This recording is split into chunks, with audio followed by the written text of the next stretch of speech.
Okay, I think I'm live. Hello, hello. Welcome to my desk. It's Friday, and today I want to draw Nefertiti in watercolor for a very special person. You see, I kind of promised Sandra from Scraps to Beauty that I would make a painting for her Egyptian journal. And for a while, I have kind of known exactly what I want to make. And I want to make this statue in gold because she really likes glitter and gold, right?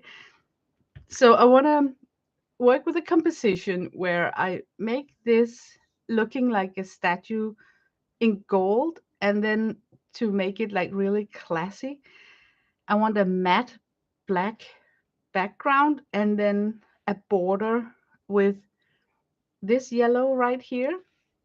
And then I will try and doodle with gold paint if I get that far. But I'm gonna be working with some techniques that are very challenging for me, so I might not be able to make my painting today because it's very difficult for me. So yeah, I better just get started, right? First of all, I am limited on the paper size. It have to be on this sheet. That's the only sheet that I can back up with something sturdy on the back and the front and put in my size envelope here in Europe and ship off to Sandra. So no matter what I create, it just have to go down on this size sheet. And that's super annoying because hi Janet, hi Gail, because I oh my god, since you're here Janet, if I can pull this off, I'm gonna make one exactly like this for you also. Um, I don't know if it's gonna work, but let me just talk you guys through why I think that I may fail today. I'm going to work with the gold, but if I just use shimmer watercolor, it will be like one slick, dead, shimmery surface. We all know how it looks, right? So my plan is to go in and do some French grisaille with an underpainting, creating all the shadows. And for the underpainting, I'm gonna use an oxide black, and I hope to like this part here on the statue is gold, and this up here could be in that oxide black, where I want the granulation to do the texture. And then I'm gonna come on top of it with my glaze of glitter paint, because then I hope that just like when you look at this, even though it's like in black, you can still see highlights and ups and down and valleys. You can see shapes, right? Imagine if I just made this in glitter gold, you would see no shapes at all. So my task is to come in and try and make these shapes with an underpainting. You have completely faith in me. I am insecure about this. First of all, I need to get the sketch down. And I'm sorry, guys, but I am suffering from foreshortening disease when I sketch lying flat on the table. So just while I'm working on the sketch, I'm gonna have this easel up here. It's gonna help me a ton because, yeah, it's just gonna prevent any kind of foreshortening. I don't know why I'm so nervous about this. The painting, it's just a painting. I mean, if it fails, I got a ton of paper. Okay. Maybe it's because it's for someone else. It's really up the ants, you know? That's so crazy. Yeah, I'm totally hyped out on coffee and almost like nervousness about having to jump into this project. So to relax, I'm just gonna talk about something else before I start sketching, because I kind of know myself that if I'm in this hyper caffeinated state as am right at this second right here, my sketch is gonna just go crazy. Oh, ta-ta! Look at this. Isn't it just the cutest little notebook you have ever seen? Oh my god, I love it so much. And then everything is in miniature in this one. Like the metal pen holder is the same size as in the Fodori or Midori style. And then when you open it up, you got your credit card holder, and then you got your first insert, linear, you got your craft paper insert, and then you got your blank paper insert. And the blanks for me are like the best because you can draw on them. And then in the back, you got your little pouch, and then it comes with stickers. Oh my god, how can you say no to this when you bunch into it on Amazon? It is so cute. And I have to confess, I have like no plan for this, but it will come, it will come. And then we got like a dangle here and metal. So it's so cute. My plan is to make illuminate letters because if I count the pages, there will be enough and plus more for the alphabet. So can you picture just starting, you know, making illuminated letters, one on each page? That would look so cute. I love it a lot. I never know what to do with them though. Yeah, me too. I would call myself a collector of these notebooks because I buy them and then maybe I work in them for like 2 months or something, and then I tend to shelve them. Yeah, that is like really a bad habit. Okay, now I'm gonna sketch. We're gonna sketch this lady right here. She's got a very odd shape with that nose going straight up. Like there's a lot of things I don't like about this sketch. If you sketch it just like this, where I from the beginning think that it's an odd shape, I will most likely not like my sketch.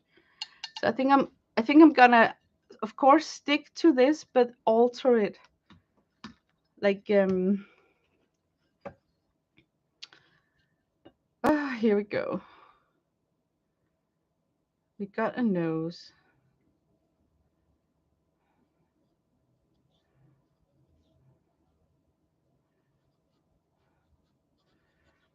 and it goes straight up for some odd reason and just continue backwards. And then we got a very strange looking eye.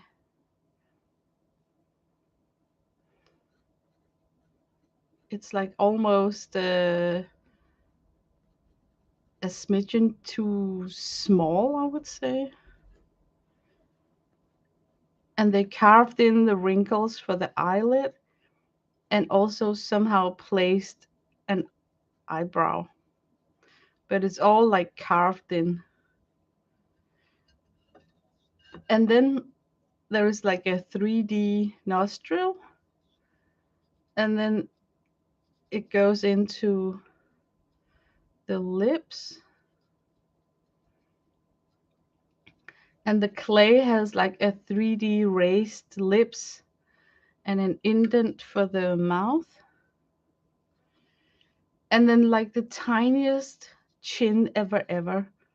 Like there's so much about the proportions in this statue that I think is odd.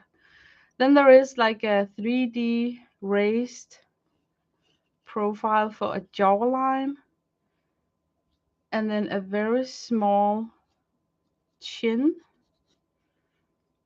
and then where the nose tip ends, which means that mine could be a little bit bigger, is where this neck decoration ends. So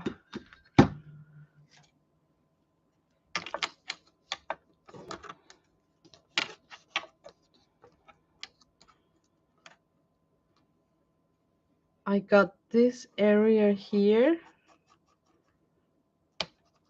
to end it. Oh my god, can you see how I should have moved my sketch?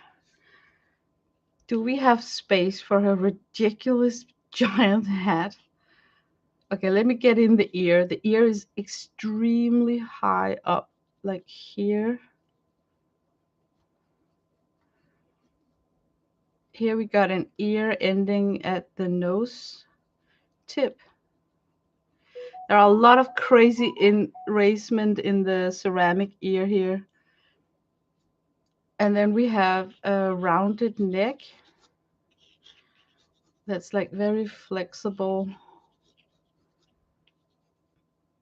And I think for the sake of my drawing, I'm gonna play a little bit with an edge right here, so that it's more like obvious that it's a statue. And then let's say that I had an abundance amount of paper.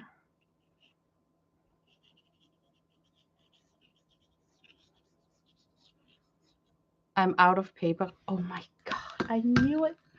I freaking knew it. I'm starting all over.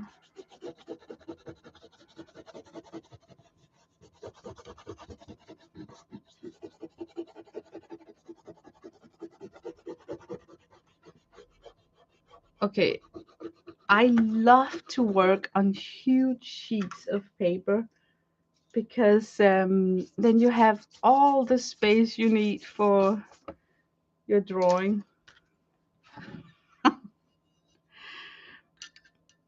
From the ear is this, which means that I need, if I divide my paper up right here, then up here, okay, the nose should be around the center of the sketch. And then it goes all the way up there. Okay, got it. Got it, got it, got it, got it.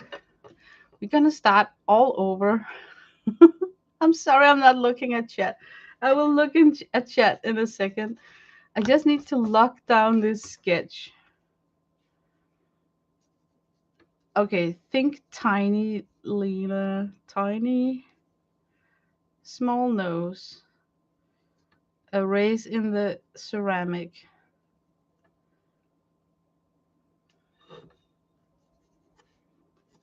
Going up, up, up. And then we get this very strange looking eye.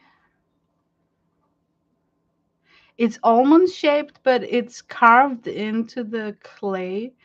So it's not looking nice, if I could say so. You can tell that it's like a dead eye, like an empty almond.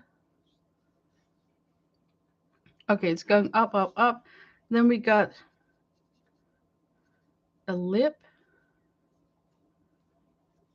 and we got an underlip, and we got right here, we got a crease at the mouth, and then a really weird small chin. Okay, and from the chin, the ceramic is raised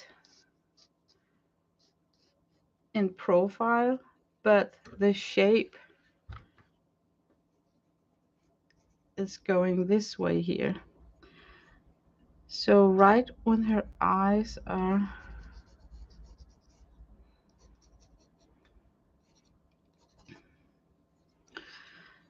okay, at the nose tip,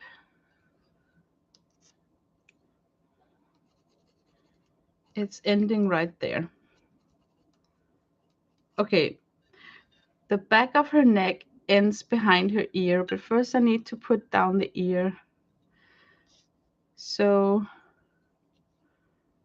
here's where the ear starts.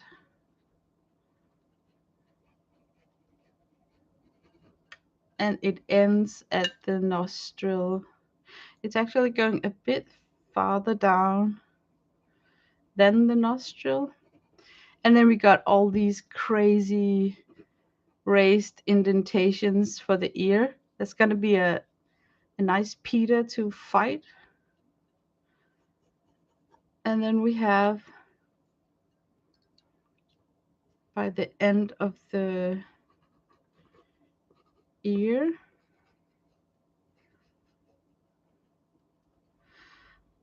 approximately here would be the end of the statue. Okay. Oh, no, no. Down here, the hat, which is like very linear. Okay, it's giving her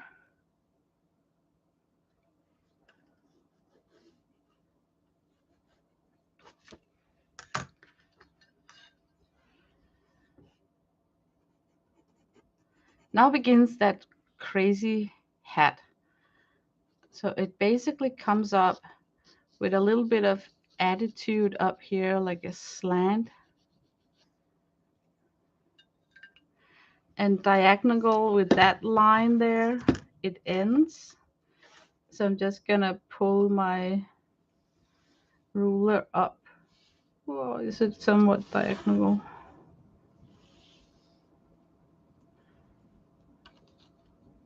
Oh shoot, I left it.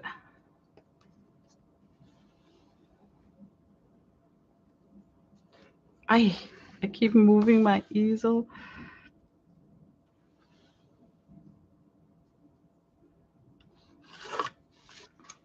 Somewhere on that line the hat could end.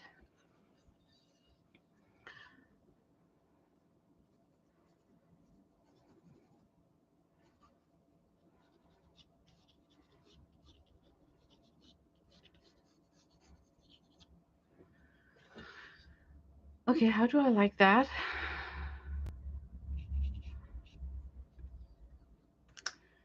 There's something really unlikable about the line work. Ooh, there was an animal in my easel.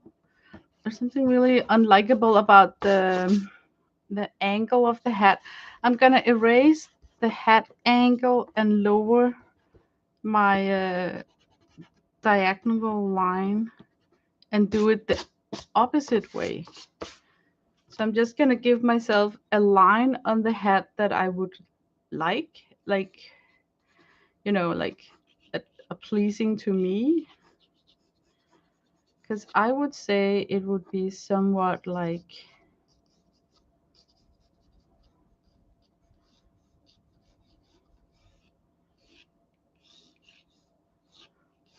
yeah, I can work with that line. That slant right there is, I think, more aesthetical pleasing.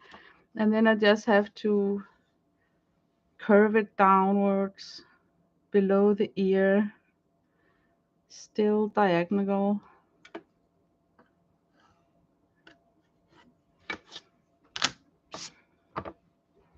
The sketch. Let's sketch! Okay, that's the best so far. Now comes all that erasing part. You know how it is. Like, what do we like? What don't we like? I don't like the long, narrow ear. So I'm going to make it more round because that would fit a narrow head anyway. So away with that. I don't like the almond-shaped eye. It looks masculine. So I'm going to try and jazz it up to a little bit more feminine.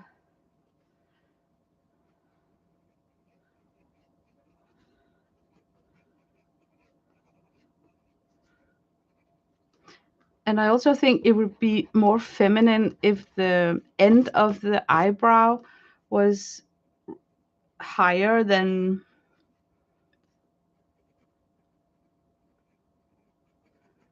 So something like this is a little bit more feminine in my world. I don't think that Nefertiti got like a blunt nose tip. I think she got more like a stick up nose in the sky. So I'm gonna try and just put in a more stick up nose. I think the nostril is too skinny. So I'm gonna work with a nostril that's like this big here. Okay, does she look masculine? Yes or no? I can manipulate the jawbone so that it look less masculine because she is a female, right? So we got like soft, we don't have those. So what happens if I push it up? No. What happens if happens if I don't put a jawline, but instead work with the shadow down here and put in a shadow of high cheekbones? I'm gonna test that. No jawline. I think it makes it invites something really masculine into the sculpture. Okay, and now for that hat, it's very easy. It consists of this belt of gold.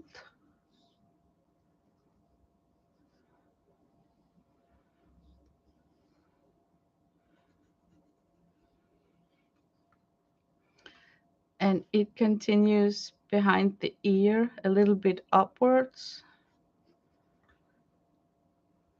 And then it have that really straight, and that's why we needed all those diagonal lines. Got this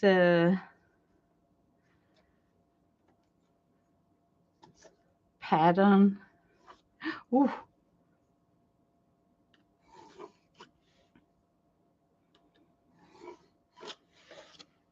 Yeah. And then in the end it have this stripe going down, and this line right here is 1.7 millimeters wide. So of course this also need to be 1.7 millimeter. And don't ever try eyeballing that, because we got two different angles, so it would be not impossible if you're like really good, but most likely it would be a score. Okay, I don't like the ending of this, so I'm gonna try and give this a little bit more, not a pointy square, but more like round corner-ish end. And then I'm checking the ends. Round. Yeah, all the edges are rounded. So I'm just going to get that in on my sketch also. Round edges.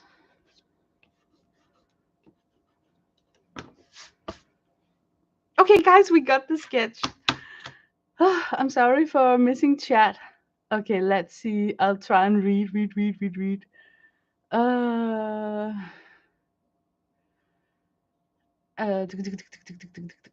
okay, it doesn't seem like there's any questions. Oh, thank you, Safia.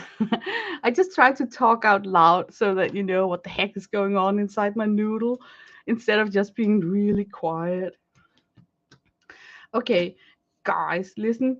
The secret about Grisaille, it's actually an underpainting where you give the shadow values, which means that when you're done putting in your shadows, you can come on top with a glaze and don't need to sit with paint, mix it up in a darker shade and draw in all the shadows.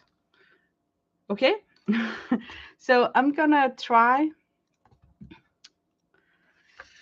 to put in the shadows.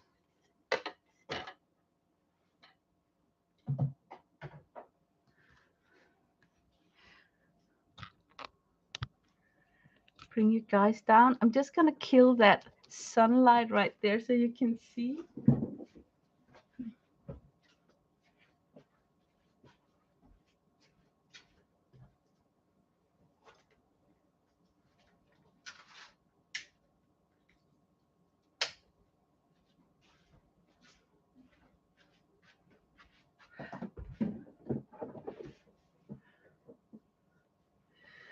Okay, I'm gonna work with the hat first, because if that messes up, I think I would like to restart my drawing. You see, on this ceramic, there is a lot of texture in how the hat is made, but what I want is the illusion of this hat being black with some sort of patterns on it, like preferably on the edge. And I want that to be the granulated pigments in my paint that's giving me that, because I don't want to come in with a sketch. I want that more natural, um, by accident granulation. Do you get it? Like I want the paint to help me give my hat a texture. But even though granulation got its own natural texture, I want to manipulate with it. So it made me think, how is that possible? It made me look toward the iron oxide pigments. We got them in brown and we got them in black. What's common for the iron oxide pigments are that they are a magnetic pigment. So I'm just going to place my granular coat up here and then come in with some magnets to give me some texture. And then I'm going to try and let it dry. And that's where I think that I'm going to fail. So you're in for some sort of experiment. But let's do this square up here as a tester, because if it fails, I think I should go back to brainstorming in how I'm gonna solve this painting.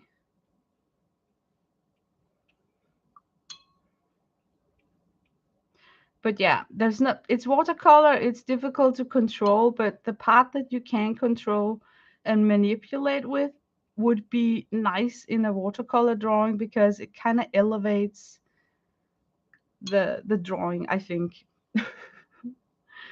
Oh my God, thank you, Rhonda, thank you for giving my link. I'm using oxide black. It consists of the pigment PBK11. I'm giving it a generous coat. And since I'm gonna work with granulation, I'm not gonna disturb it while I lay down the pigment.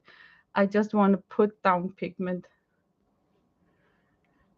So my brush strokes right now means a little, means like nothing, because I'm gonna come in and try and make a pattern with some magnets.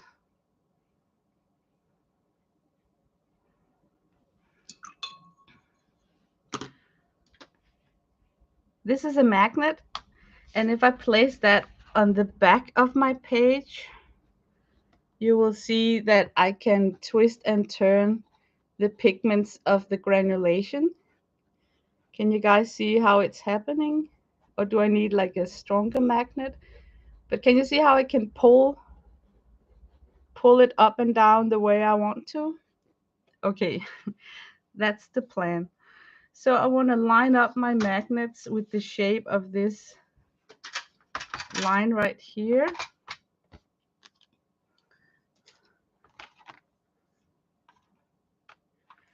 It's 10 centimeters long.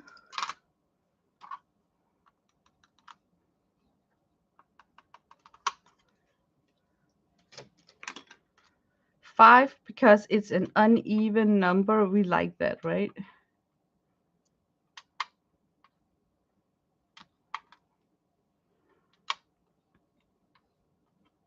Okay, if I can give myself a coat of pigment and hopefully let it form this pattern, I would be pleased.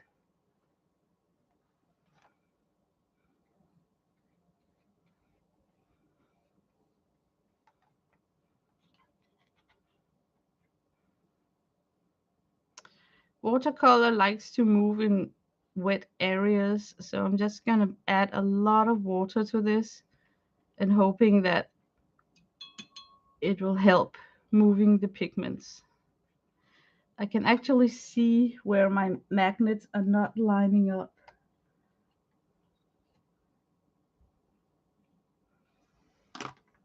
They're very close. Maybe over here. I would say right here, if I could get a texture that's building up by itself right there, I would be pleased. I'm gonna hold it with my finger because when it dries, it will still be in movement, so I have to wait patiently like this for a while. Janet, look for the pigment number PBK11.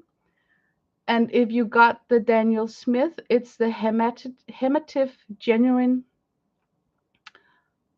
And I also think that Luna Blue got the PBK11 pigment in it.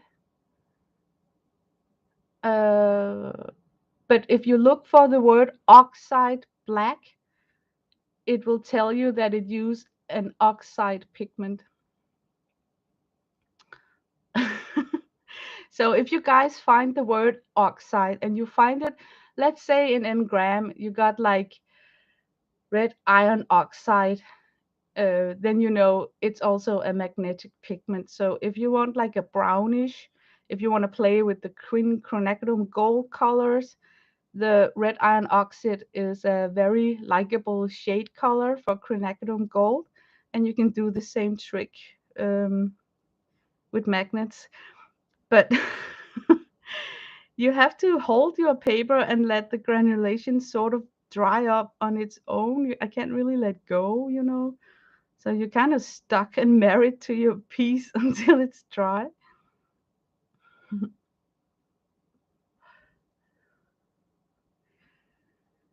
Um, oh, you have it? Oh my God. Go get that fridge magnet. But I'm gonna use this as underpainting, like a texture building underpainting.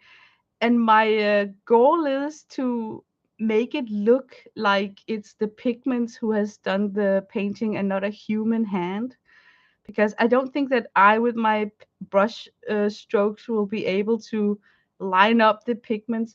Because you know, back in school, when you took like metal sponge, you grated metal, and then you tossed it around a magnet, and it formed these rings from onions.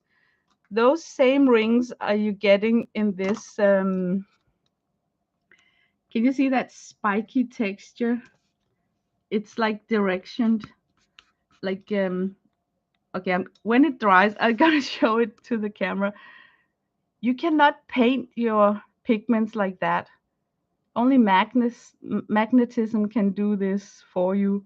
And that's what I want, because I want this statue to look like something that's not painted, you know.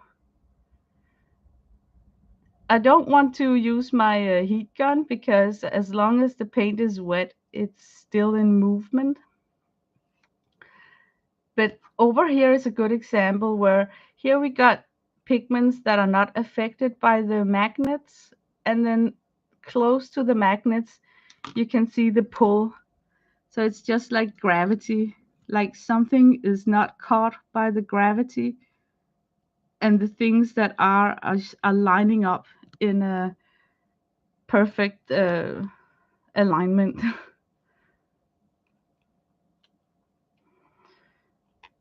Okay, I'm still just holding it. I'm holding it because I don't know what will happen if I release the paper from the magnets. Will I disturb something because it's still wet, so it haven't like settled yet?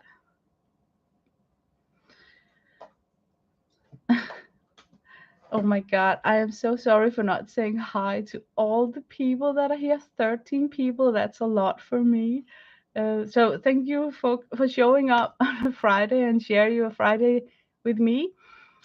Rhonda, Christine, Janet, Gail, Barbara. Let's scroll up. Safia, Lisa. Oh, did I miss someone? Sorry if I missed you. I'm scrolling. I'm scrolling. There you go. Okay, I wonder if I'm just gonna hold it 2 more minutes. It would be such a shame to lift it up and then suddenly it shifts.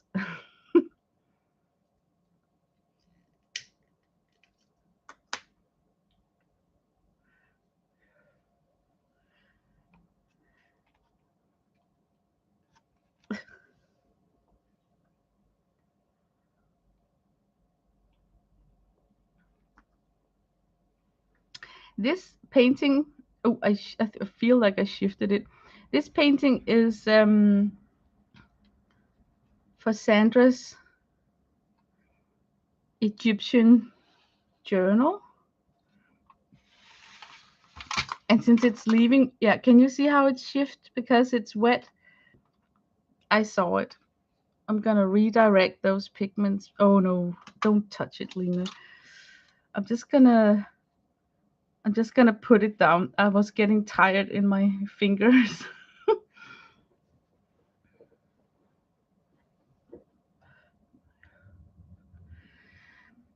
I'm gonna do the same down here so I get a band of these odd looking circles. So we're not even done yet.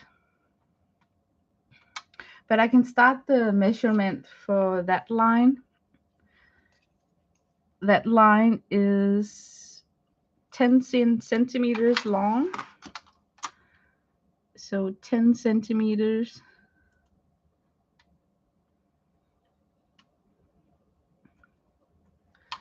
I'm putting the magnets on the lid of my palette and then I measured out the length of that line there so I can line them up.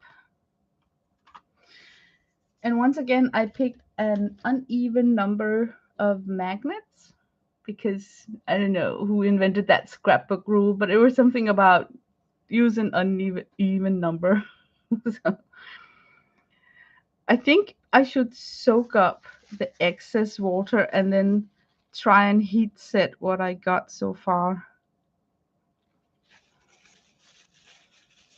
Because otherwise we could sit here until fall starts to come.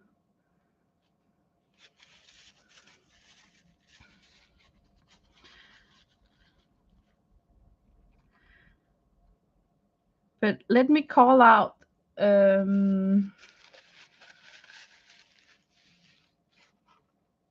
let's see. I'm gonna stand up and see if I can figure out on my poster. I got a poster right here on my wall I use as a tool. Yeah, definitely Hermitage Genuine Daniel Smith got the PBK 11. Do we see it elsewhere? We got the Violet Dusk from Van Gogh, the Dusk Yellow, the Dusk Green, the Dusk Pink from Van Gogh, also got the PBK 11. We got the Oxide Black, Daniel Smith, PBK 11. It's very easy to see it because it's like a very significant, that granulation from the tiger's eye from Daniel Smith got that same granular texture, so you can easily spot it on your swatches.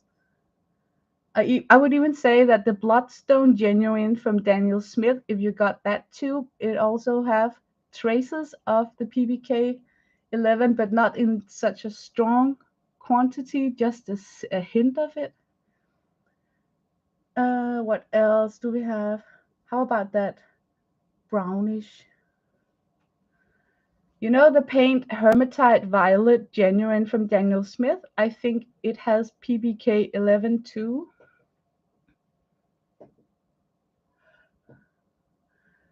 Yeah, and then, yeah, that was just it.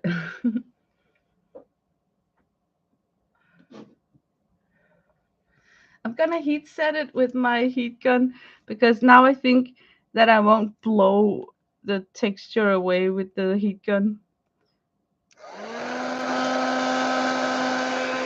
Ooh, and I did. Did you see how it moved?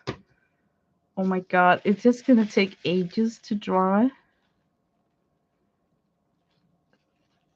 That's the love-hate relationship with watercolor, is that you need to be patient and wait for it to dry. Okay, while it's drying up, I can't see why I couldn't work on the shadows. So I think I just want to wet down the face and then come and try and put in some of the shadows.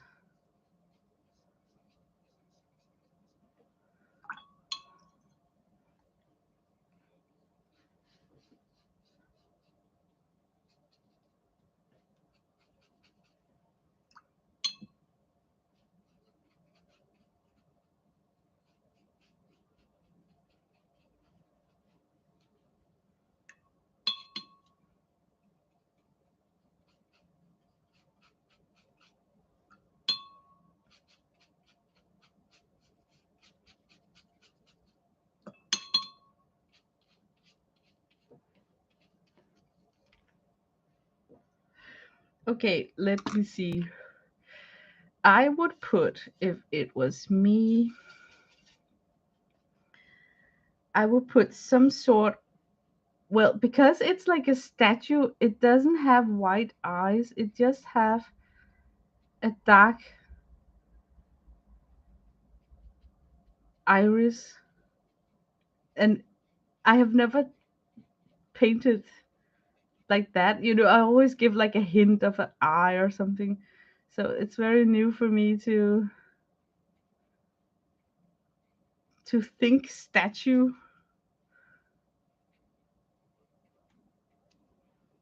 But I definitely think that there would be like some sort of shade around the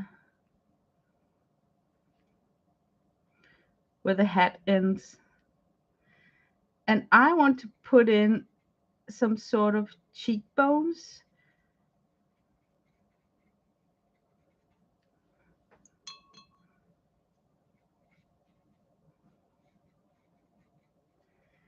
And then I think that I would be just hinting the jawline by working on a shade underneath the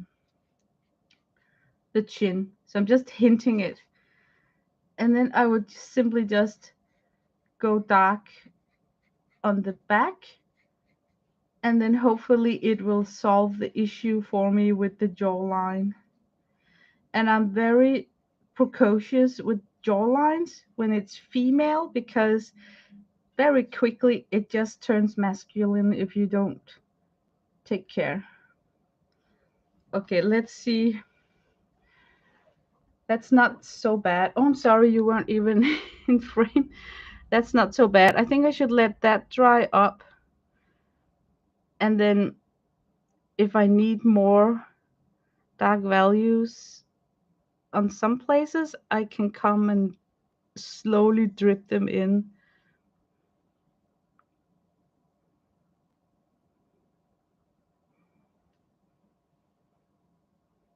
Yeah, I'm gonna let that dry. Hi, Kimberly.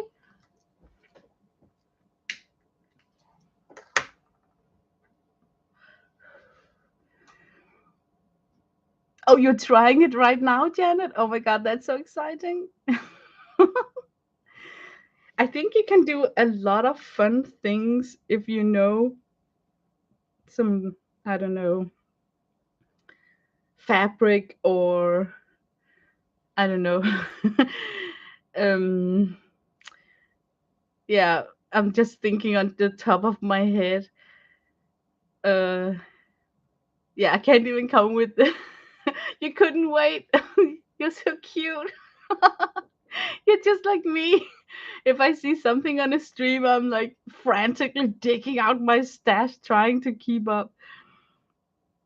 Yeah, you have to hold it for such a long time. I was getting so tired in my fingers. And I could see the second that I lifted the paper, it shifted. So, but unfortunately, we need all that water to carry the pigment. Because if you're stingy with the water, I don't think that they would travel so easily towards the magnets. So, yeah, you need the. It's a good waster of time. But I think that it's fun to put that extra into a painting that's kind of leaving your house. I don't think that I would be this crazy for if it was just for my sketchbook.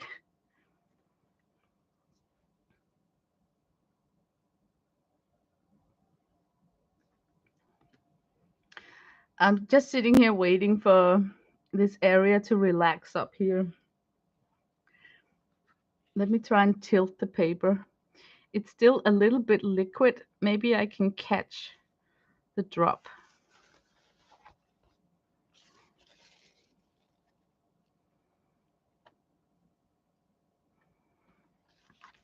Oops, then it went outside. Okay, I think I'm gonna work on this area right there, just preparing it by wetting it up.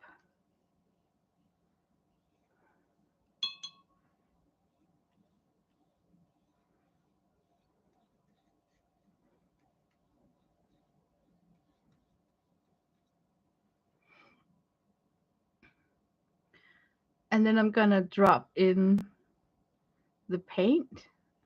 And here, I don't think that I need to necessarily be so neat.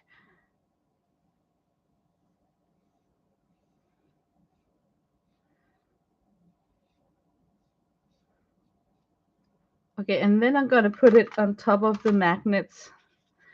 I'll see if I can line it up by scooting it in. Like, what if I hold out? I'm holding out a ruler where the magnet ends, so I can kind of see that my stopping point would be around here, right?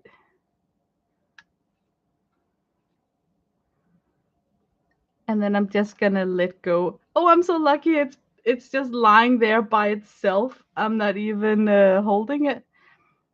I'm trying to deposit more pigment on top of here.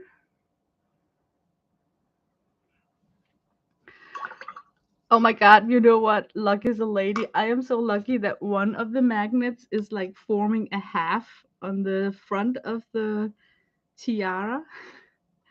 Ain't I lucky? Oh, I see that maybe it wasn't such a good idea with that water. So, note to self, just leave it alone if you can. I'm just gonna try to see if I can suck it up. Okay, I'm gonna leave it. And I can see already now it's starting to change. So I'm just gonna sit here.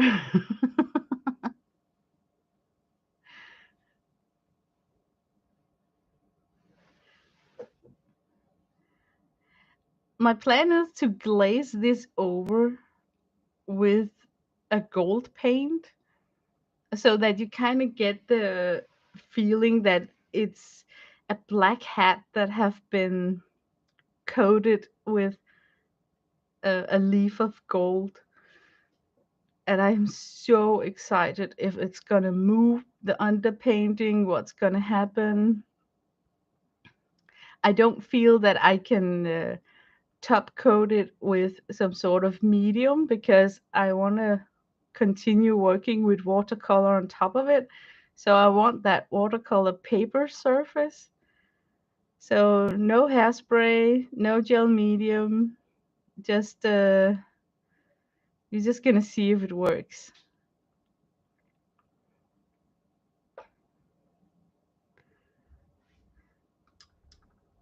Bye bye, Safia. Have a nice dinner. We're just gonna sit here and watch, literally watch paint dry. Oh my god. I don't like that it takes such a long time because I'm streaming, but there isn't anything that I can do. I just need to sit here.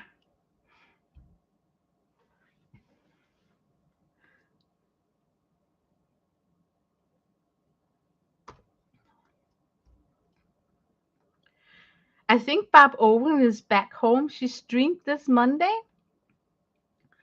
Last Friday, she was still on vacation, so I could just take all the time in the world. But this Friday, I actually think that she's home.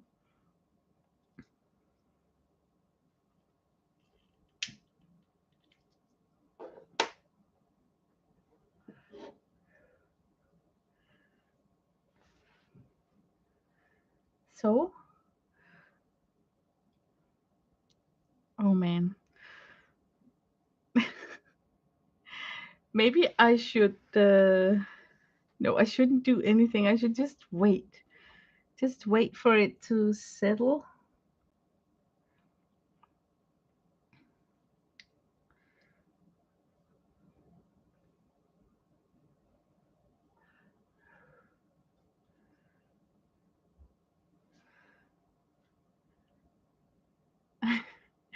I don't know what to kill the time with.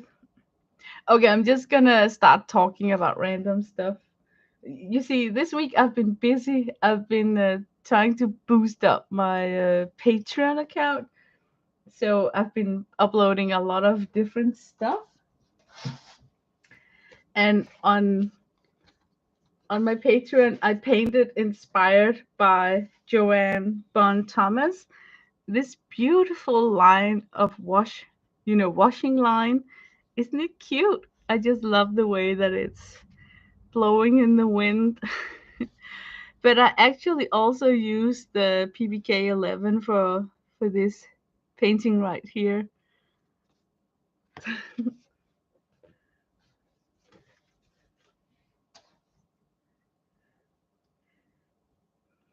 Yeah, it's very likable. I just there's nothing that speaks summer more than wash lines out blowing in the wind.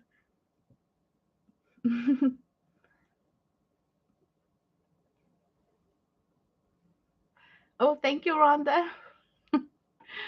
I've been so busy all week. Okay, soon, guys, I can start to see that the only I would hate to suck up that water right there because I really like the texture. So I'm just gonna sit and wait. Do you work on your art full time? Yeah, I got a full time job, but I suffer from sleep deprivation. So I only sleep 3 to 4 hours a night. So I managed to have a lot of time to kill. And it's been raining so much the past 4 weeks here in Denmark. So we don't really go outside in the garden and work ourselves tired. So yeah, it's been a strange summer because of the weather. But it seems like the rain is subsiding now. It rained about 4 o'clock this morning, really hefty. And then the sky is blue. So I hope that this weekend is going to be not so much rain so we can catch up in the garden. I used to sleep like that, but I had to change it. It is so difficult. I do try to go to bed early, about 10, 11 every night. I am lying in my bed, and that's actually where I sleep those 3 to 4 hours. And then I wake up, and then I kind of find it difficult to fall back to sleep. And as soon as I get dressed and make a cup of tea, I know, oh my God, then I'm not going to sleep. And then I fall back to sleep around 6 o'clock in the morning and sleep 2 hours because I have to get up latest 10 o'clock if I have to catch up on my work. And I am so tired when I wake up there. I mean, and then I just can't understand, why that sense of tiredness has been absent. I was offered sleeping pills, but I said no. I don't want to be depending on some pill thing. So, but my doctor, he said that it could be something about transitioning into what is it called? Menopause, is it called that? Because 5 years ago, I had a hysterectomy where they removed everything, so I went directly into menopause. So my doctor means that it must be correlated with that because my sleep deprivation started something like a year after my surgery. So I always thought, and still think, that it will balance itself out. So I'm just being patient. But hey, I'm not whining because I work from home, so I can sort of be flexible when it comes to my work. Have you tried some breathing exercises? Yeah, the one where you try to empty your head and then let the breath tell your body that you need to sleep. Um, yeah, I think it's mental. Like when I wake up at night, it's like I'm already frustrated when I wake up. So I think it's mental. It's like me stressing myself up. And then I lie in bed and toss and turn like a rotisserie grilled chicken. And then suddenly I just get up. It's like I don't give it a chance. So, yeah, that one. It's supposed to be like the body's way of telling the body now we have to sleep. But the problem is to empty my head because I just get a lot of thoughts, ideas. Um, I don't know if it's an OCD thing, but there's always something that makes me go up. Like, and it can be stupid things like, did I turn off that thing? Is that noise the ventilator from the bathroom? Did somebody not shut down the light? There's always this stupid thing. And then it doesn't help that my neighbor has got a new job. He is a security guard at the Danish airport. So he leaves 3:30 at night, and I can hear him slam his car door, and I can hear him when he is backing out with his car because it beeps like beep beep beep beep beep. So those noises are kind of waking me up like an alarm clock every every night. So if I'm not awake by myself, I will wake up when I hear his door poof and then that beeping sound. It is so annoying.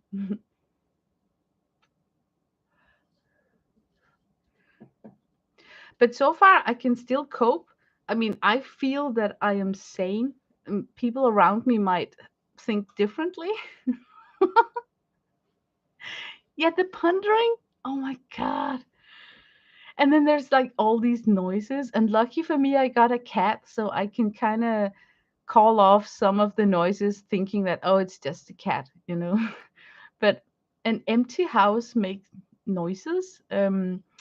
We got squirrels that are walking on our roof and stuff. So yeah, but there is a lot of reasons at night to get up.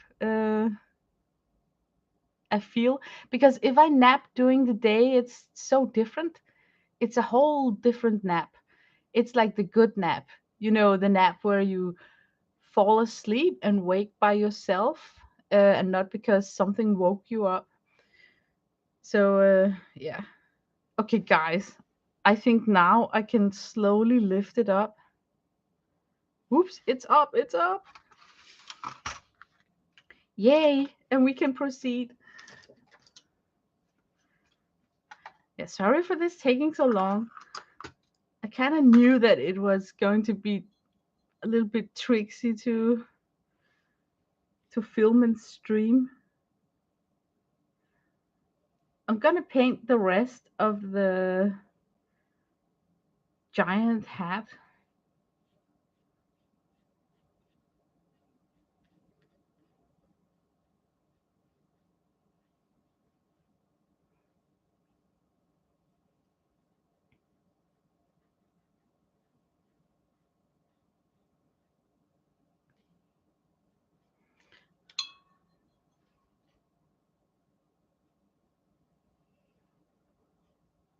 Okay, this is the hat.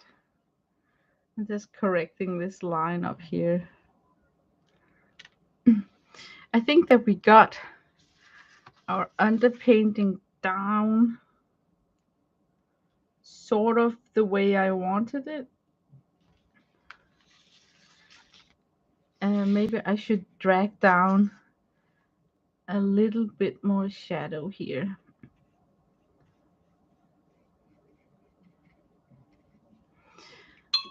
I don't want the skin tone to have the same value as the hat. Otherwise, I'm not sure that the hat will come off black. So I'm leaving myself this strange transition right there.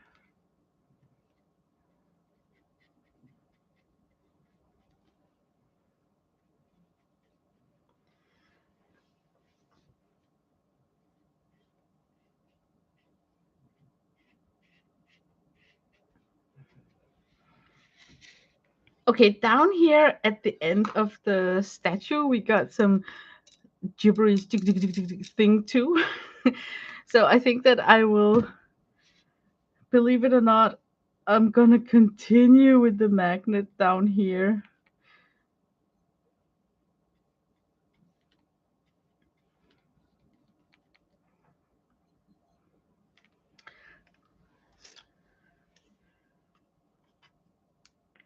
Neat centimeter.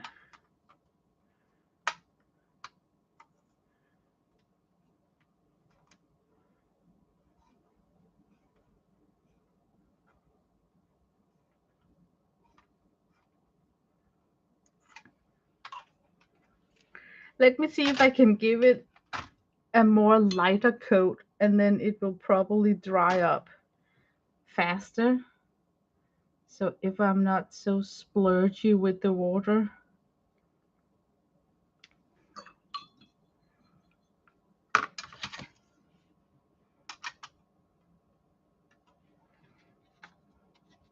I'm using the ruler as a guideline before I go in with the paper.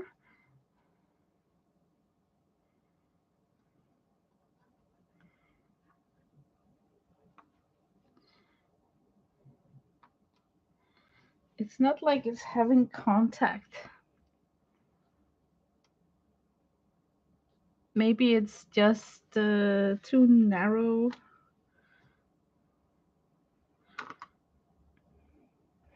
I think I should just wait and see. I wouldn't mind if this is not appearing so nicely because it's just texture for her dress, you know. It could just be fun if it had like the same textures on the hat. I'm gonna invite some of the pigments upwards.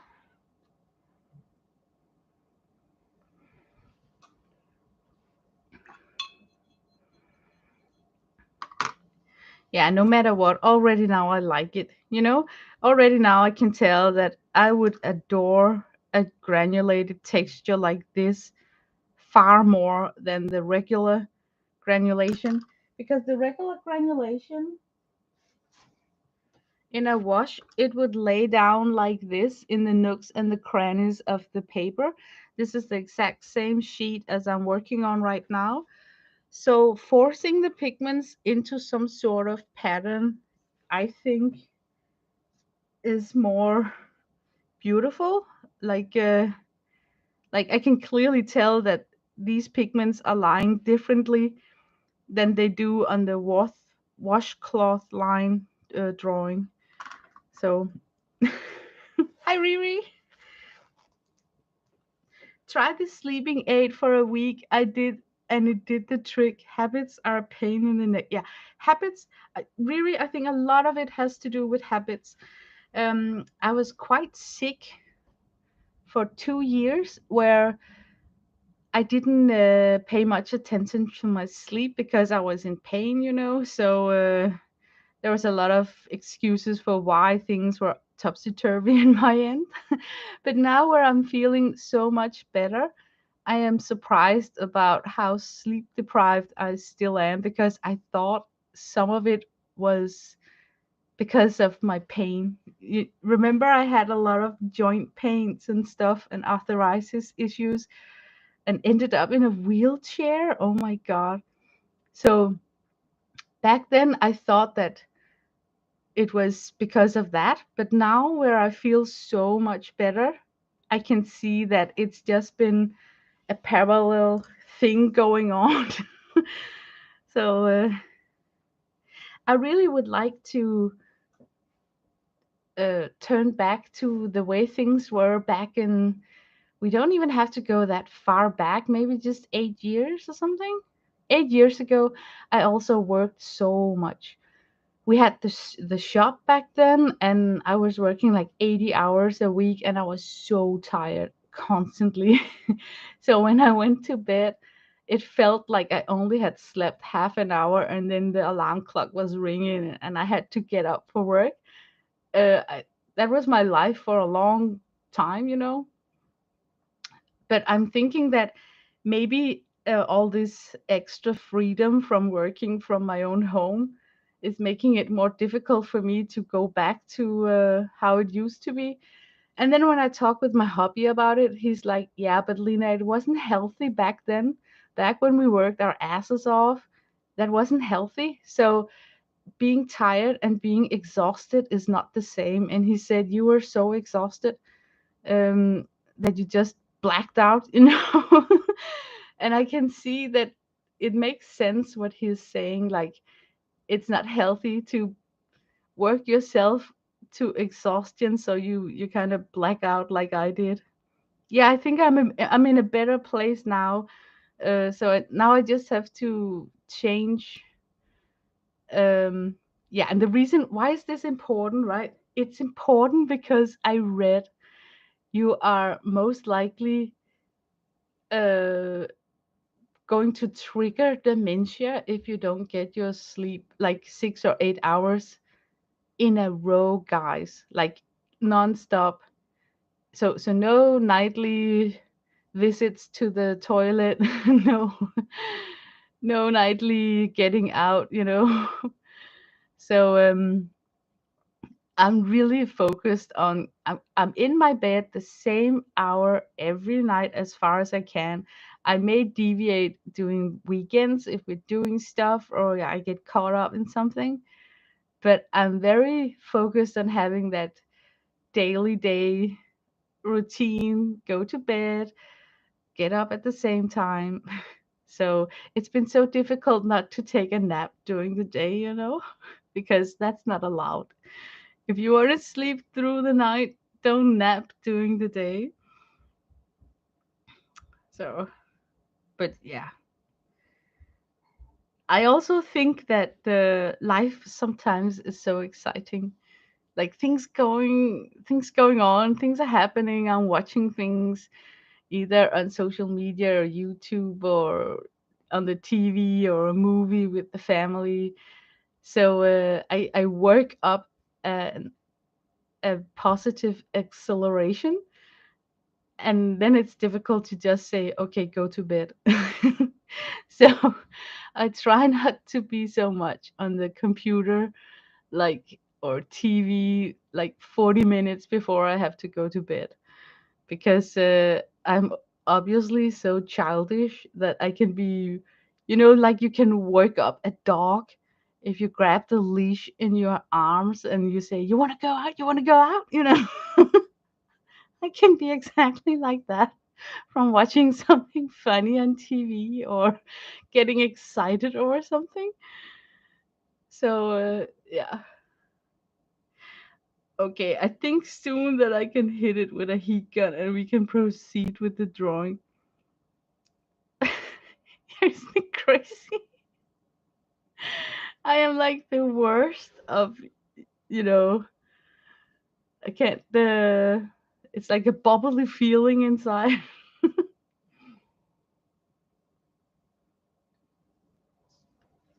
Okay, I'm lifting it up. I'm satisfied with the linear texture that the magnets gave me. It's a nice finish to that edge. So we can continue. And before I can give it like that super glaze of gold, I really need to dry this. So I'm gonna turn on the heat gun. Can you read before bed? Oh yeah, I try to. Yeah, I try to. I'm not so good at it. I am. I'm a different reader than I used to be. Now I feel like it has to happen so fast. Like I'm trying to skim a page, and then as soon as I start to skim, like yada yada, yeah, I get that. Sometimes an author want to put you into the situation, describing everything around them and stuff like that, and I'm like, "Arr." As soon as I start to skim those sections, I know that I'm screwed because then I'm not reading word for word. then then I know that okay, I can't read today. But I don't understand why it's like that. It's like I used to be so much better at reading. Okay, I'm gonna turn on my heat gun. So if you got headsets on, hold the volume down.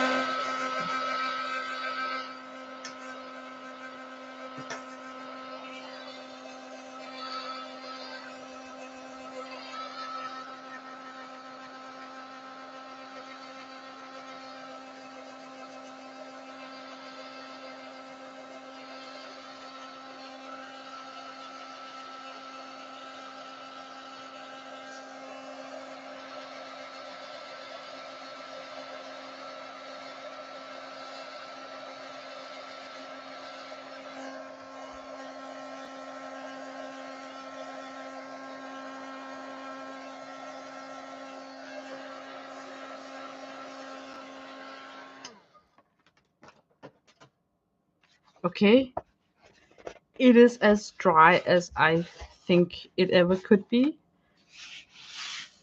and I don't smear anything. Okay, now comes a very easy part.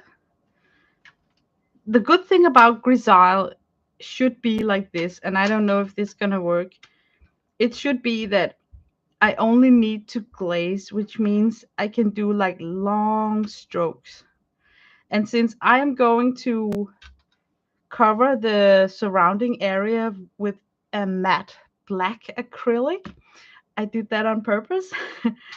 Then I can go out of the line as much as I want to. I don't have to sit and carefully make a lot of small strokes.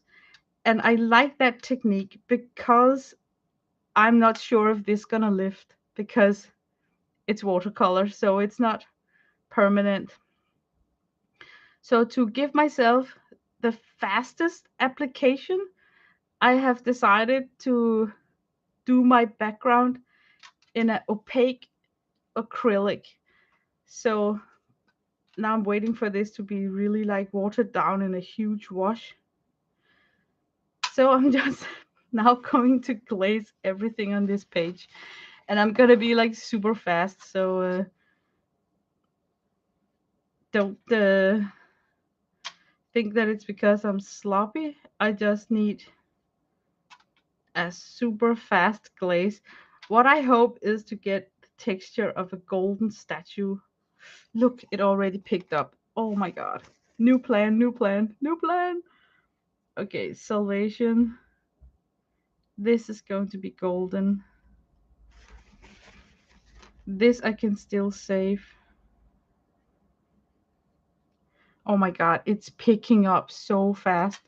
Some pigments like the ultramarine and earth tones are very liftable, and now I just learned that PBK 11 is among one of those beasts. So we have a liftable pigment.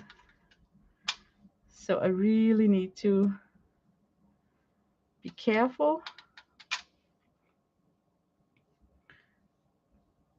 But for every single drawing you do, you learn something.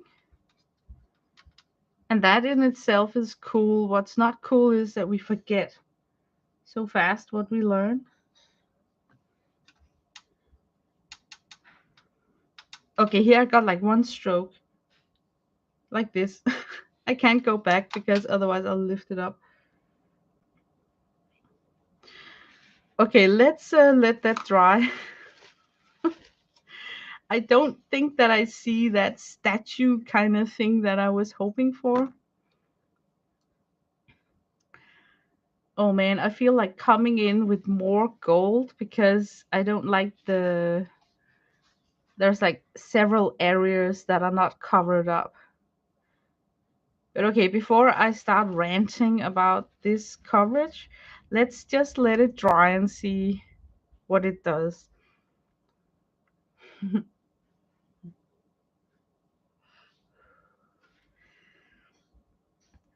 um oh, I hope you fixed it, Rhonda. Let's see. Hi, Anne. Finally home from food shopping. Yay! So you can be inside whole week. I'm just waiting for this to dry. Already now, oh my god, I really love the texture up in the hat.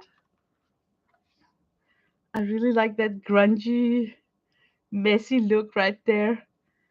I mean, yeah, this is so cool. I don't think that I could have painted that myself. Not that good, actually. I think I can come in with saturated gold on this area here.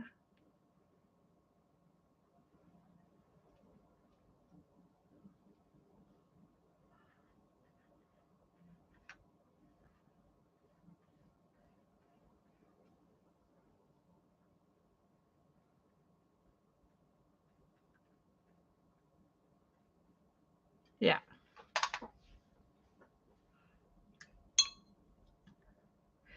I want to try to see if I can shade that gold with a different color, like more like reddish.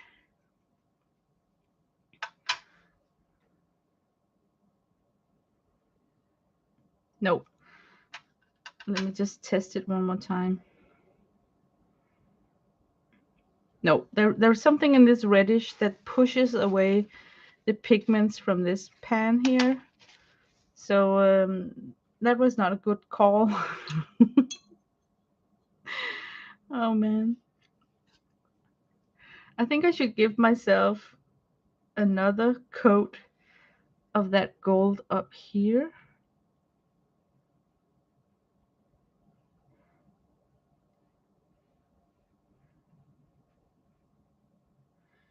And then kind of work in some sort of squares.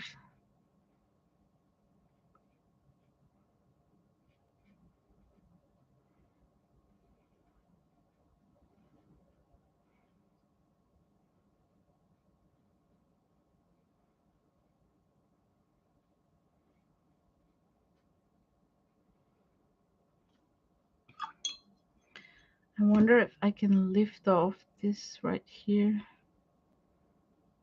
Yeah, I am playing with fire here. I'm in danger of making blooms. Ooh, now we got that painterly look. I don't like that painterly look with the edges, sharp edges. So I'm just gonna erase everything I did up here to avoid that man-made, handmade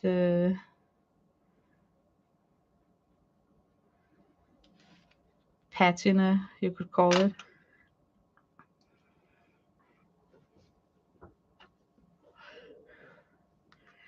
I think I should heat set this and then try and come on top just in the face area with more saturated gold, so we get that like really golden statue crazy look.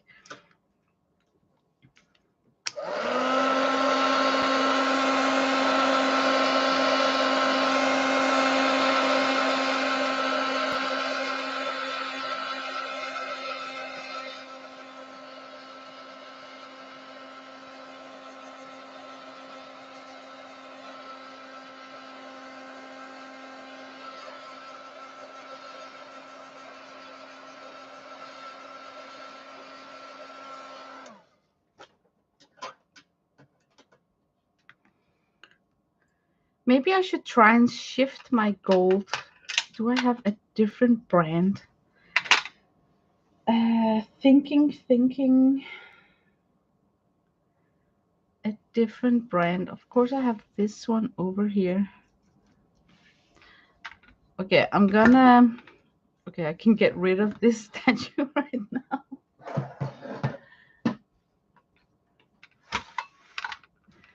Like, this is the, what's it called? Prima Tech. I think it's from Prima. And this is a Van Gogh that I'm dipping in right now. So I think I'm gonna try and switch gold brand and then work with this from Van Gogh.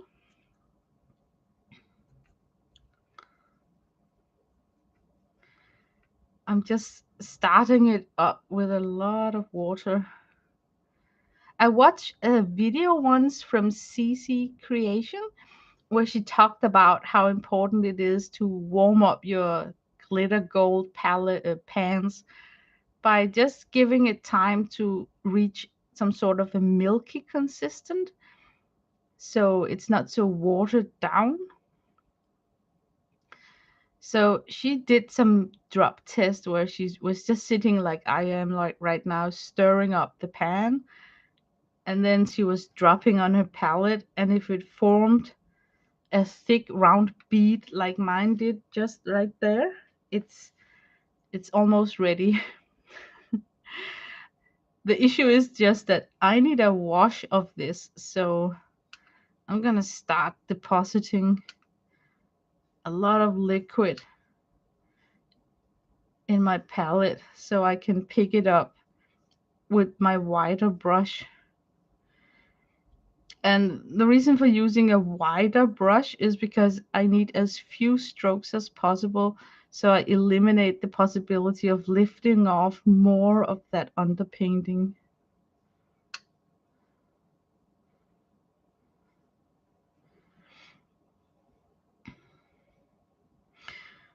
Okay, now it's soaked up all the water. In a way, a brush is actually a very genius tool.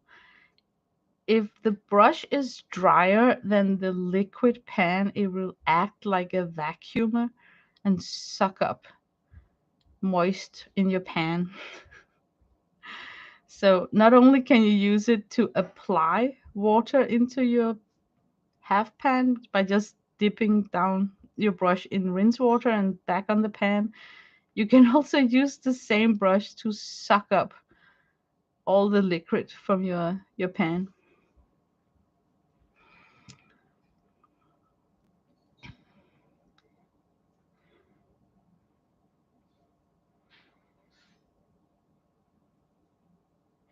It still feels a little bit watery, so I'm just gonna keep disturbing it. Okay, I think it's done. I'm using a synthetic brush, and I'm not afraid to ruin my bristles with this that I'm doing right now. But if it was like a real hair brush, I would never sit and carve into a half pan like this, because that would make my tip super blunt. But this vinyl brush from Van Gogh has actually reached almost retirement. It's not such a nice tip anymore. Um, so it's super close just to be a texture or glue brush.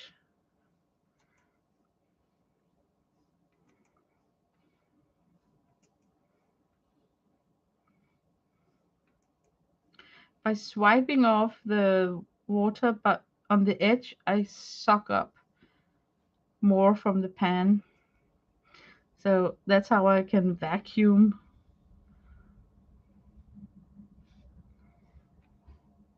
all the water.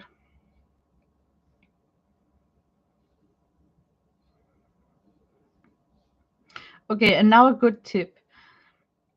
There is a lot of pigment on this brush right here. What you do if you don't want to waste that by just putting it out in your rinsing jar is that you quickly dip it into your rinsing jar and put it back on the pan, and then you squeeze out the water inside the pan because watercolor are gonna dry up. So that's how you preserve your pigments and let them return to your pan and not be washed out in your rinsing jar. Yeah, but that's only for the freaky frugal people. Does it matter? I don't know. I've never tested out in measurements. But I just do that a ton if I like a certain pan. Some pans I don't care about. Those are the stable horses like ultramarine, ochre, burnt sienna. I kind of feel that I got that in an abundance, but I don't have an abundance of this gold here. So I would definitely never wash out a ton of it in my rinsing jar. Okay, second wash. I'm just gonna go diagonal.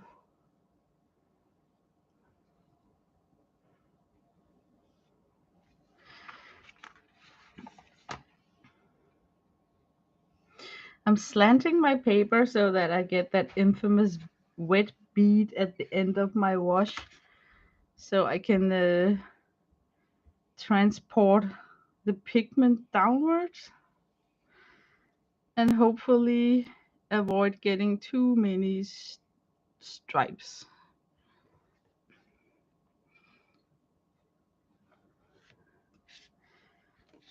Not sure whether I like this or not, but we're gonna let it dry and see how it dries up. I think I will get some striation right there, like right here.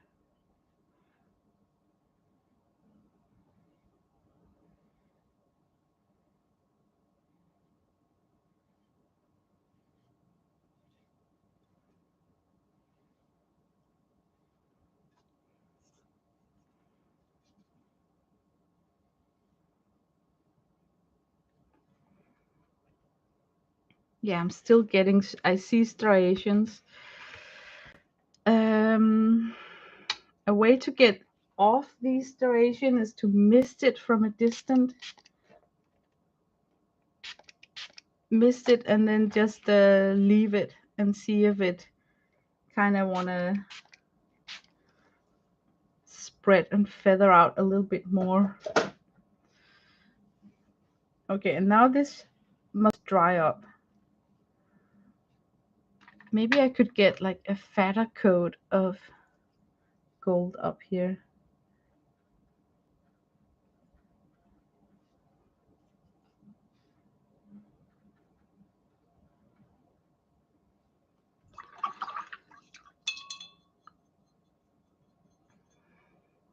Singing in the rain. Hey, Barbara Chicken Pot Pie, our musical chat lady, is also capable of finding all kinds of song lyrics with rain in it.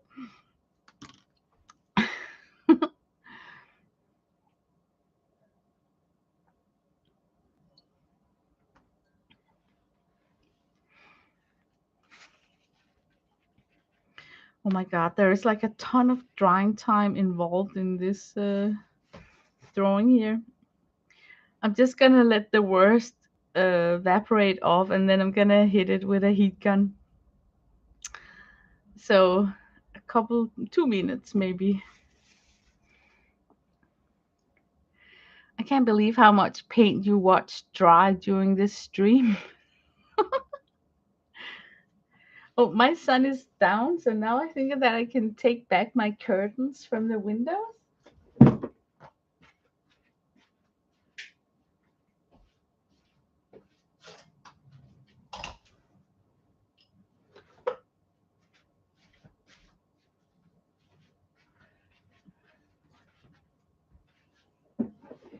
Yay! It was a little bit gloomy, dark in here. I got the squirrel ball, but it's raining. I will put the sunflower seed in it in as soon as possible. Can't wait. Oh man, we are so behind in our garden. We had like so much rain. Actually, we broke a historic record. It's been 110 years ago since we received that quantity of rain that we received the past 4 weeks. But what has happened is that you don't want to do gardening in pouring rain. So we are behind with everything. Like, you know how crazy things just grow when they get water every day. So it's like all the bushes need to be trimmed, and we have to do a lot of weed reparation. There's just so much. I'll send you the squirrel joy, Lena. It's on YouTube. Oh, that sounds good, really. A caffeinated squirrel. Okay, I'm gonna hit this with a heat gun. I don't think that it matters.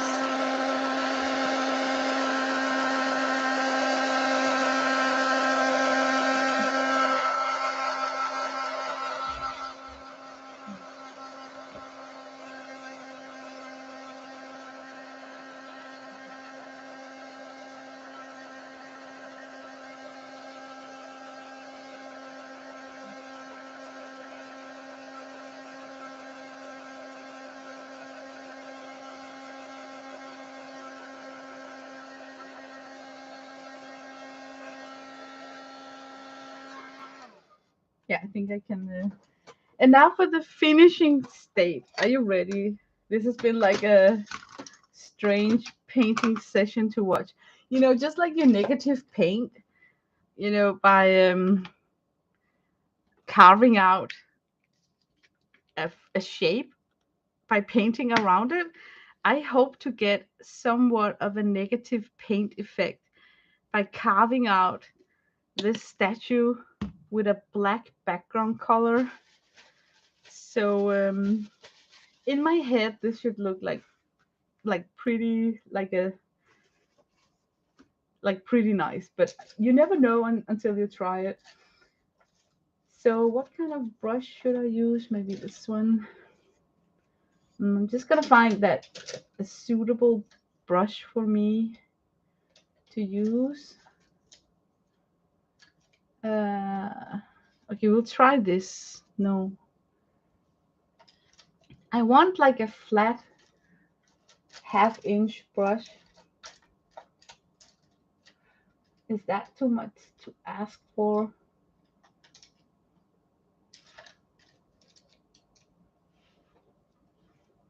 Okay, I'm gonna grab this Pagos. This is actually a watercolor brush, but I think it will do the job.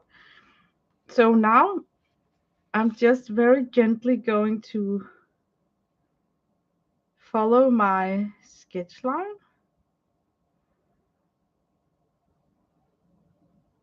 And the best you can do is to hold your breath. So if you don't breathe at all, you will succeed.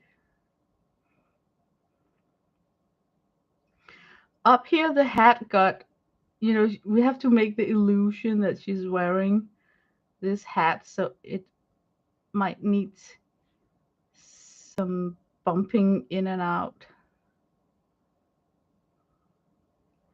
You know, not necessarily need to be totally straight.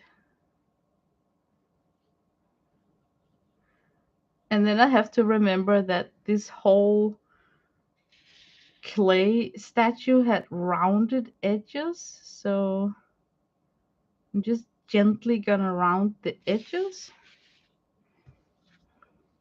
So no hard lines. Oh my god, I hope that this works. I'm happy to see that the paint is covering completely all residue shimmer.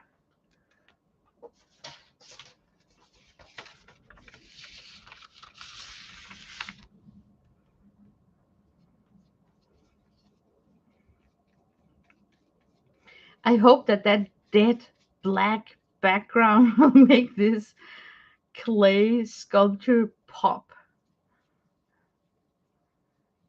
And I chose a matte lamp black. There's like not, it's not like a paint gray with some excitement in it. It's just gonna be dead black background.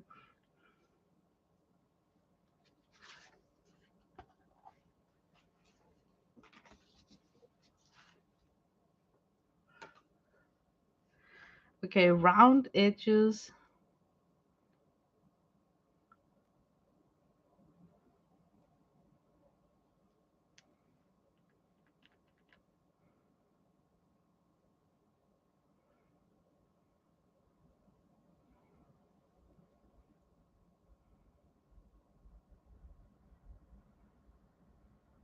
Yep.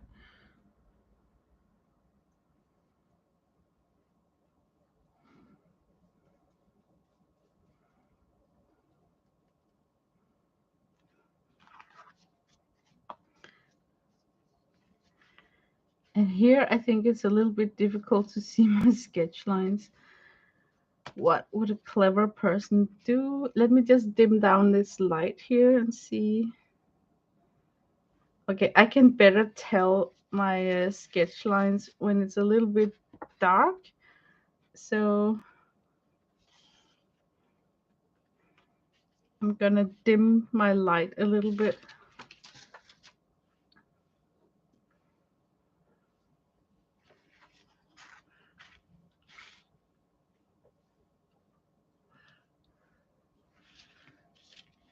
Oh my God, can I procrastinate even more?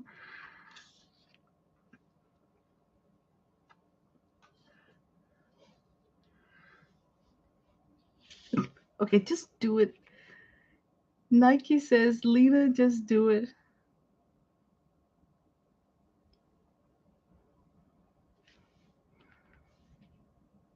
Okay, I'm just gonna,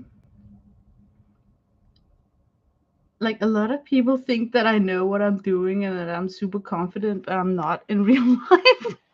In real life, I'm like really, like right now, it's a bit scary. I can barely tell my sketch lines. And if I carve out too much, it's it's just gone, you know.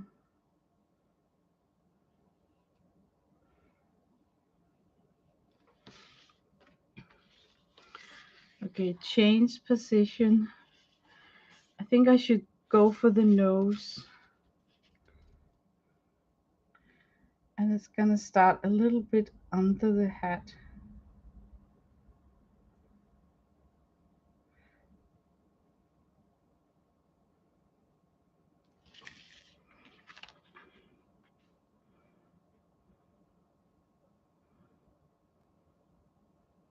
That was too pointy a nose. I'm gonna round up the tip of the nose like that. Okay, the mouth. Where would I place the mouth? I think actually I would have like an underlip there, right? And then if that's the tip of the nose, oh my God, my sketch lines are off the chart. Okay, I have to freestyle it, which I hate. Okay, I'm gonna do it like big curve so I can carve inwards. And then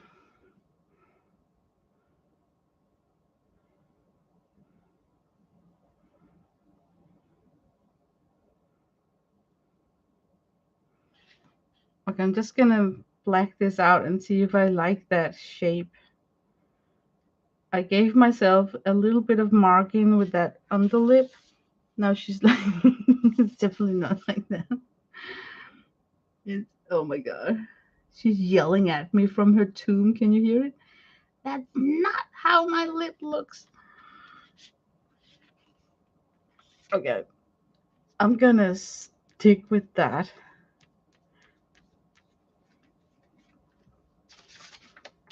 Hi, CB. You're back from an appointment. Oh, so nice of you to take the time to just drop in here. I am making a drawing for Sandra, and it's like a tester. And I'm gonna make off camera the exact same for Janet because, they were so generous to send me Happy Mail. So I'm just gonna send back some love. And then the stupid thing is, because it's gonna leave my desk and my house, I suddenly feel the pressure.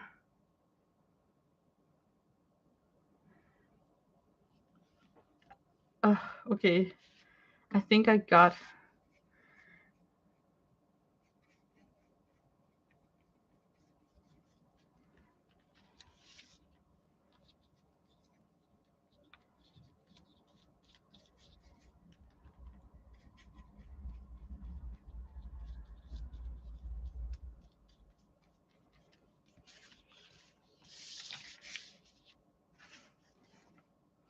I think I lost so much of the facial feature with that shimmery watercolor paint. I can barely tell what's what. And I was kind of fearing that would happen because it's a shimmery product.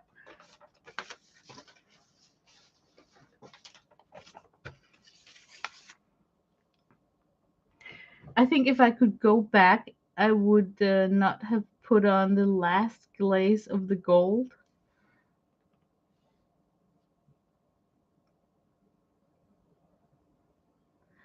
I'm wondering if I can bring it back.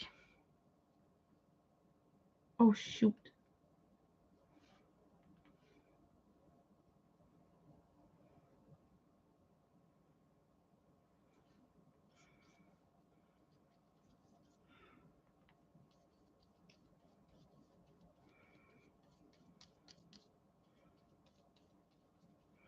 Okay, let's get in this dark right here and see what we have.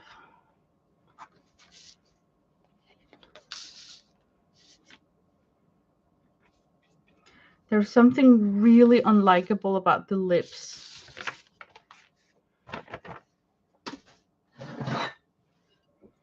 Let's go back.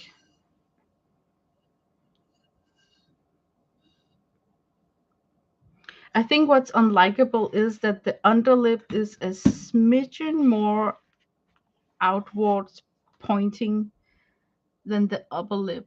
So if I correct that,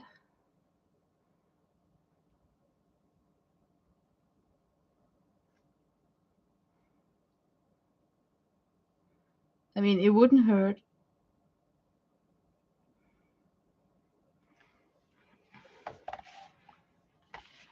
Yeah, man, I lost so much of that underpainting. I can see it, but it's very. I like the ear actually. I like the ear, but I'm not. I think it's very like I lost a lot here and around the mouth, under the chin. So I don't get that effect that I was hoping for something like you look and it looks just like gold, but then when you look closer, you will see some sort of texture. But still, I think it's very different from what I'm usually creating. It's less sketchy, less me, more paint doing the job for me, especially up here in this area. Yeah. So, but I like this look down here. It's like a photography of something, you know, something like a stone stone thing. Yeah. It's always different to achieve um a texture when you're working with medias, like painting medias. But this was sure a very informative test for myself.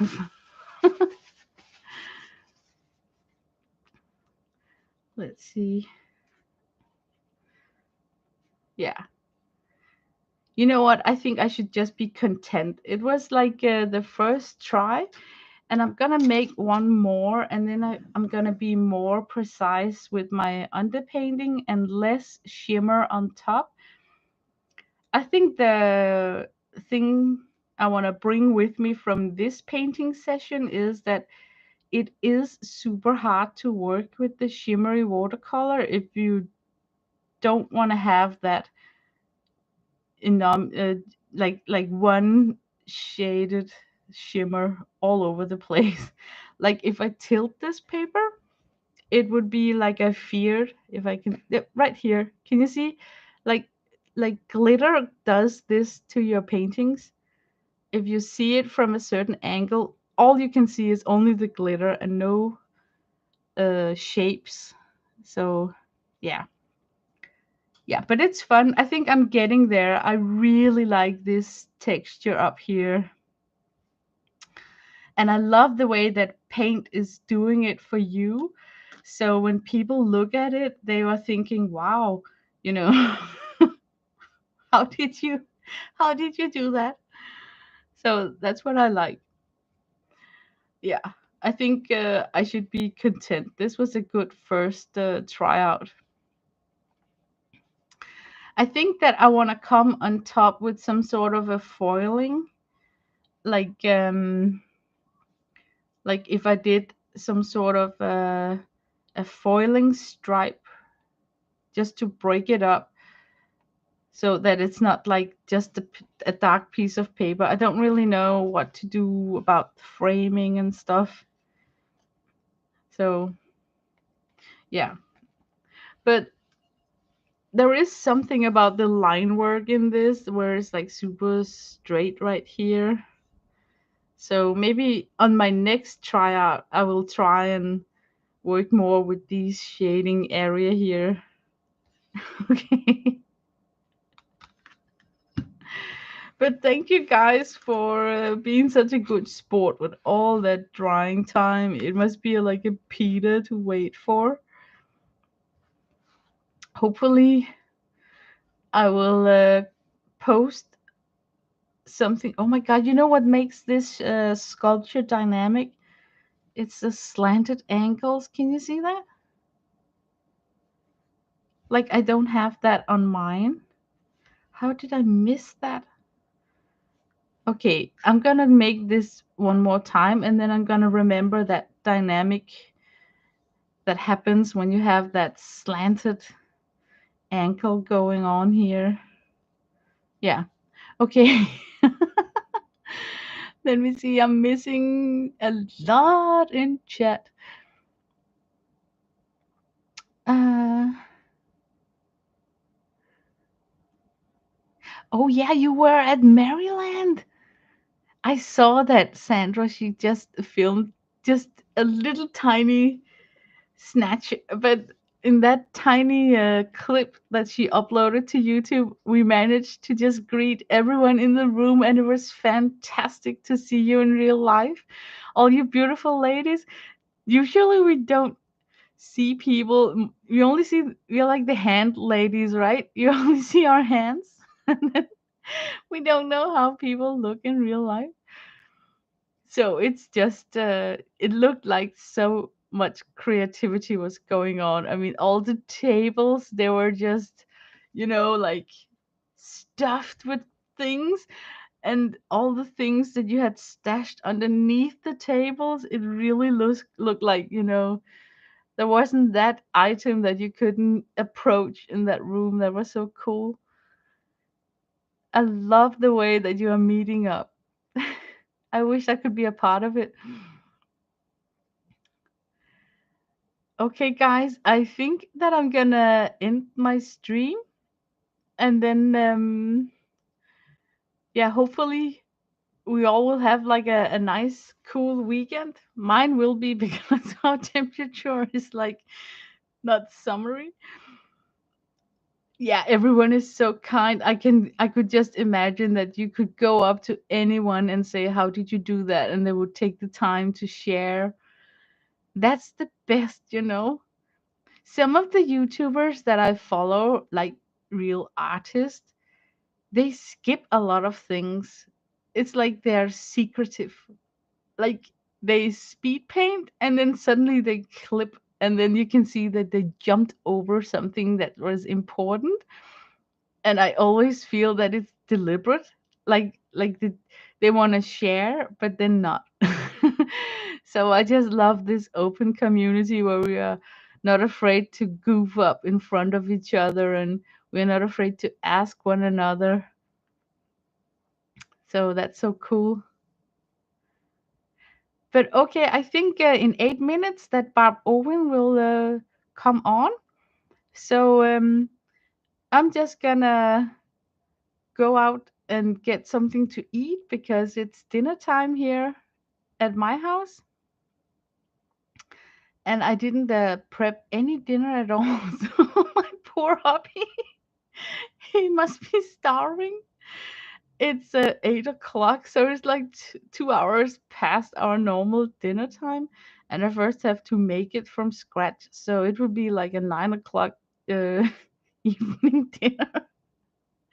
But hopefully he can dig into some Cheerios or something if he's dying of hunger.